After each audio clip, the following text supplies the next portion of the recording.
Well, it's that time of year again. No, not Christmas, or Easter, or Kwanzaa. That's a thing. Because it's time for another Question Girls movie. Yay! And it was a movie that did things and the places, and I don't know. It was a movie. A movie that explores where human Twilight was the whole time. Yeah. Was it a good movie? A bad movie? An in-between movie? Well, you'll just have to watch the review and find out. No, don't go near the fast forward button. Don't do it. Don't do it. You'll miss all the fun jokes and stuff. I think the general consensus is that it was good, but is that vibe true? Well, bronies will say anything if you throw a sunset shimmer in their face and call it a day. Let's just get right to it and prove all you wrong. Why not? It will be fun. The movie begins with Horse Twilight ignoring Sunset. Dear Princess Twilight, how's life treating you in Equestria? Insert new Twilight, who came from the enemy school, Crystal Prep, who's investigating the odd signs of magic at the school. Sunset realizes she found a new Twilight and tries to catch her like a Pokemon. I mean, she chases her off. But no way to love you!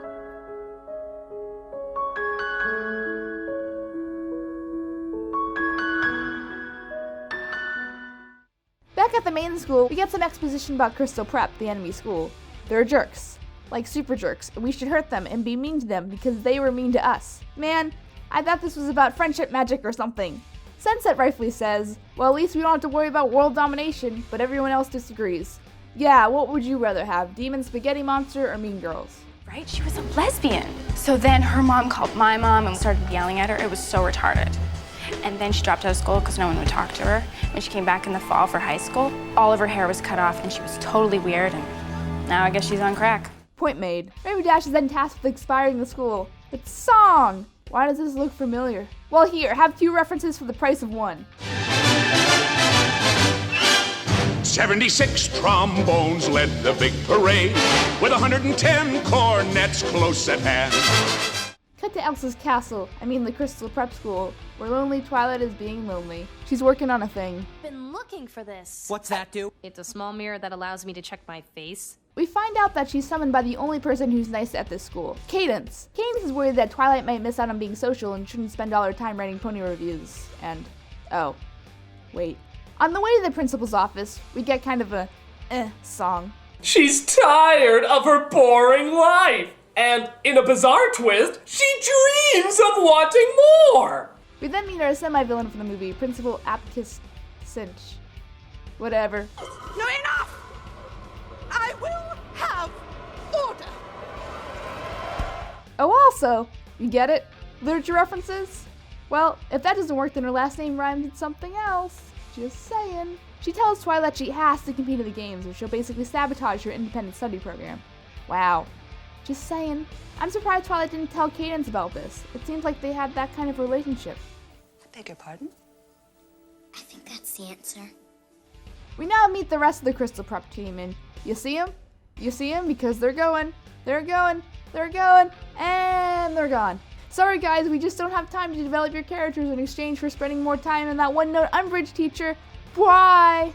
Once we get on campus, Twilight follows her spidey sense. That includes Flash being denied, and ends up meeting the main humans. And her thing, it sucks. It sucks.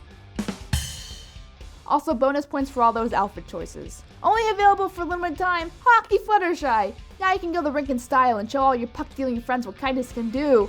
Also coming to the set, Football Applejack, who now has throwing arm capacity. Communicator! Calling for lightning! Karate chop action! Or what about British Rainbow Dash British outfit? Because British.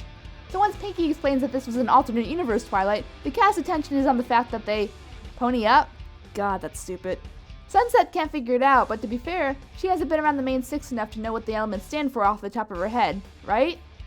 So now Sunset is getting frustrated that Twilight won't text her back. Dumbledore!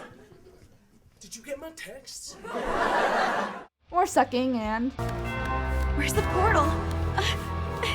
Where's the portal? Oh, bitch be high. So we end up having a pre-games party? In the middle of this, Pinky steals Side Twilight to help her with some party cannons, and that ends up powering her up.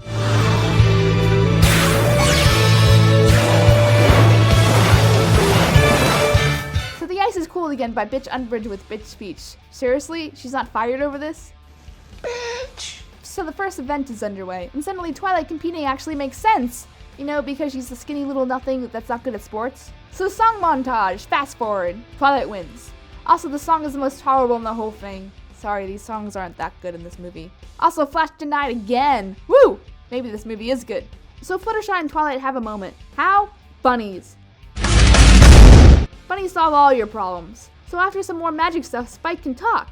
Again. Now, is it just me, or should Dog Spike sound somewhat different? Why he kind of works with Dragon Spike Dog is because Spike is an intellectual being that had some form of education beforehand. So him talking and keeping up with Horse Twilight isn't that big of a deal. Dog Spike doesn't have any of that preconceived intelligence, so he should sound more like this. My name is Doug. I have just met you, and I love you. My master made me this collar. He is a good and smart master, and he made me this collar so that I may talk. Squirrel! Just saying, what am I, an analyst? So after we establish that Spike can talk, Bitch Lady comes in by making the same flat argument, and holy crap. Hi Twilight, I'm a bitch. Also, you have to do all these things or else you won't get into that fancy program. Did I mention I'm a one-dimensional bitch?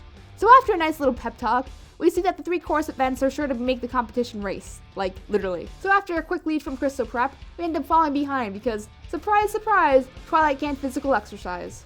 Applejack, after a few tries, ends up like...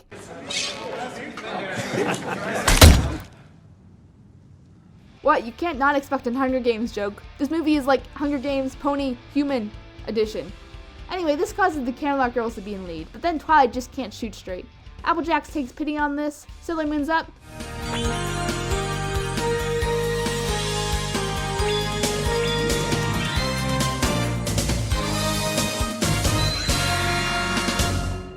Causes things to light up, and now it's a tie! Except now we have a tentacle monster to appear. I knew this movie was produced in Japan. Now it's up for the motorcycle teams to pull it in, and yeah, giant plants. I thought we already did this. It starts eating up the competition, like literally, until Rainbow Dash saves the day with magic.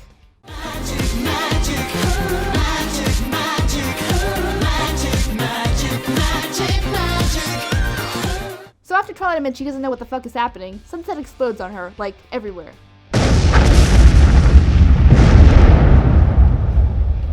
Sunset is starting to feel guilty for not solving the problem sooner. I know these games mean a lot to the school, but no one's gonna die if you lose, Sunset. I stand corrected. So we find out that everything is rescheduled for this one final event. An evil bitch lady, under the circumstances, thinks Twilight should release all the magic she's been carrying. In a cool villain song. You poor unfortunate soul, it's sad, but true. If you want to cross a bridge, my sweet, you've got to pay the toll. Take a gulp and take a breath and go ahead and sign the scroll. Flotsam jetsam, now I've got her, boys. The boss is on a roll. This poor unfortunate soul.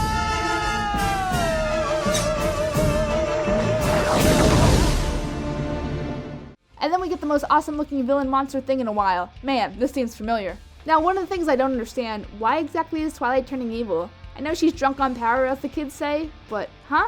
At least Sunset had these expectations to begin with. Magic, plot, I don't know. As a side note, I'm surprised Equestria doesn't notice human pony things falling from the sky. Probably nothing.